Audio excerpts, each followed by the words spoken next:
Buen día a todos, bienvenidos a la clase de Ciencias Naturales. Este es el segundo tema del cuarto bloque. Empecemos.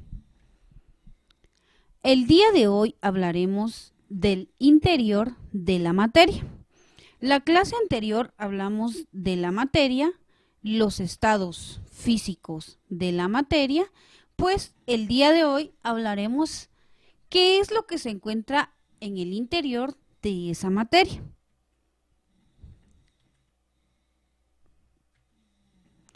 Vamos a hacer una pregunta. ¿De qué está hecha la materia? Bueno, esta cuestión ha preocupado a los seres humanos desde los tiempos más remotos. Algunas de las ideas propuestas a lo largo de la historia, más o menos acertadas, han ido sirviendo para construir la ciencia química. Vemos ahí un personaje y vamos a hablar de Demócrito. Él fue un filósofo griego que vivió en el siglo IV a.C. Propuso que si se dividía la materia en trozos cada vez más pequeños, debería llegarse a una porción que ya no podría dividirse más.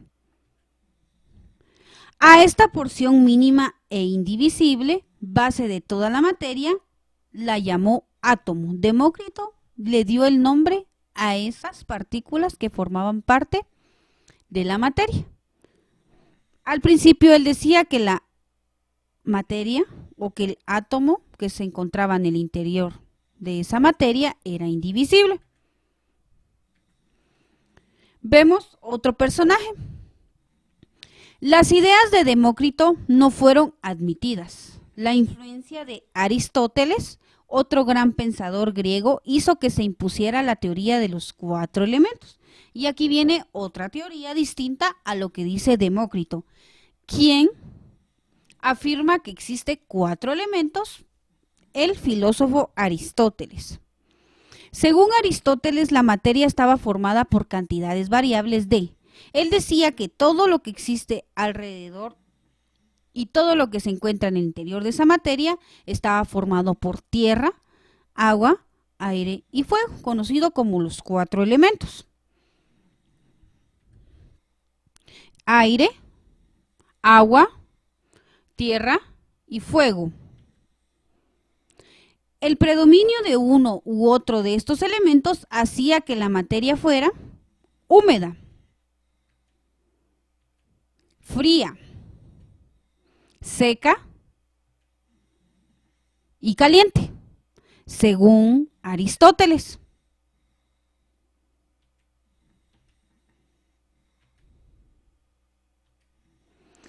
En el mundo cristiano, la teoría de Aristóteles fue adoptada por los alquimistas, precursores de los científicos que desarrollaron su actividad durante toda la Edad Media. Los alquimistas de la Edad Media creían que para lograr la transformación de metales como el plomo, sin gran valor, en oro o plata, había que agregar y combinar una cantidad justa de mercurio a fin de lograr la transmutación. También pensaban que para que esta reacción se produjera, tendría que ocurrir en presencia de un catalizador, sustancia que provoca la modificación de ciertos cuerpos sin modificarse ella misma, al que se le llamó piedra filosofal. La historia de la alquimia es básicamente la historia de la búsqueda de este catalizador. Tuvieron que pasar 20 siglos para que un químico inglés llamado John Dalton retomara las ideas de Demócrito, que decía que el átomo era la parte que conformaba la materia y que no podía dividirse, y publicase en 1808 su famosa teoría atómica.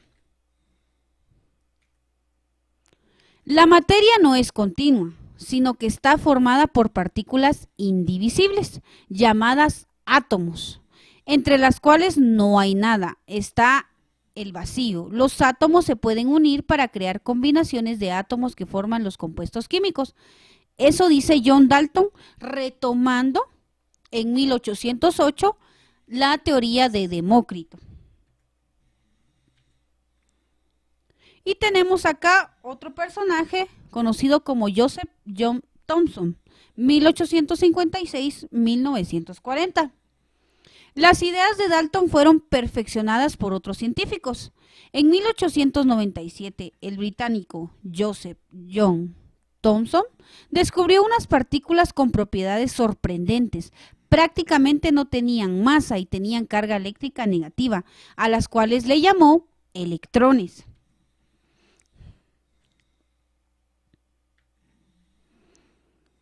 Luego viene otro personaje.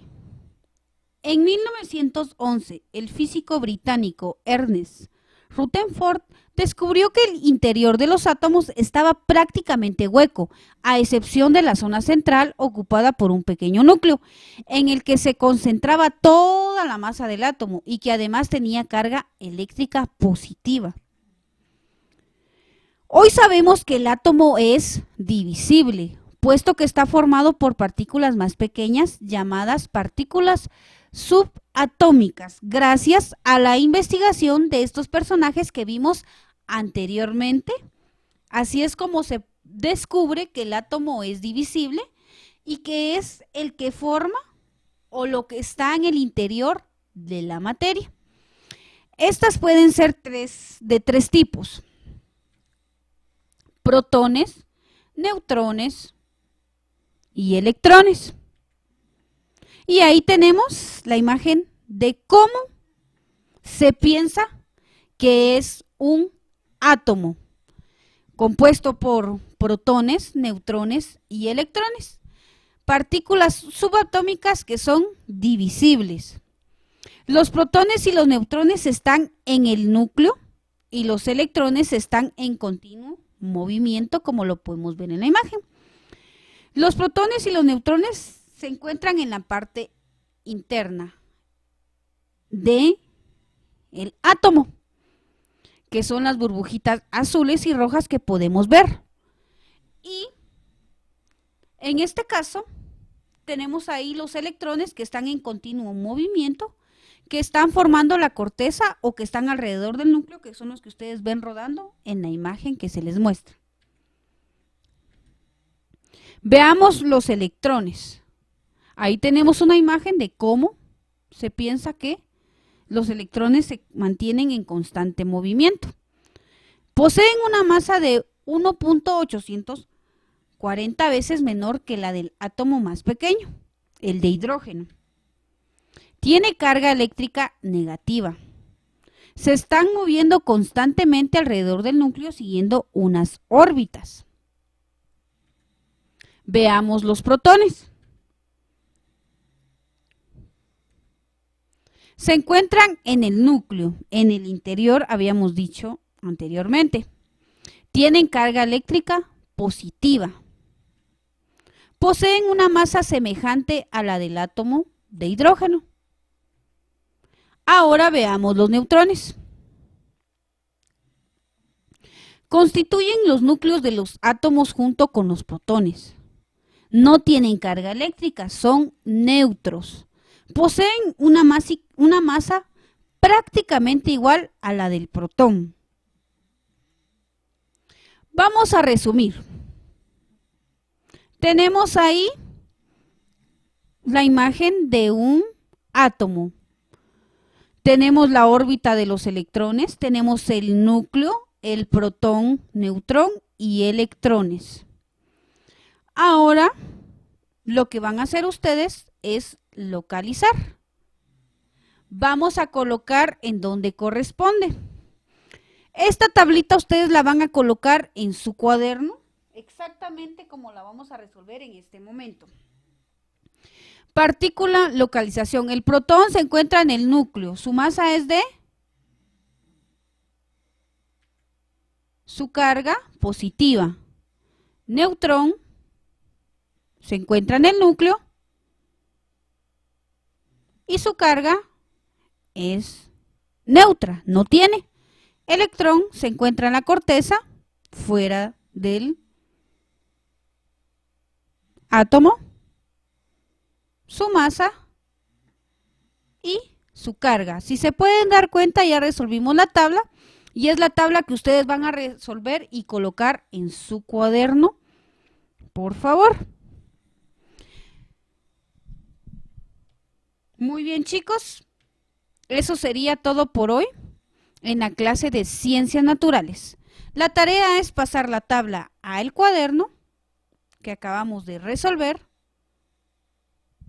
y también vamos a dibujar un átomo en nuestro cuaderno y vamos a ir identificando cada una de sus partes.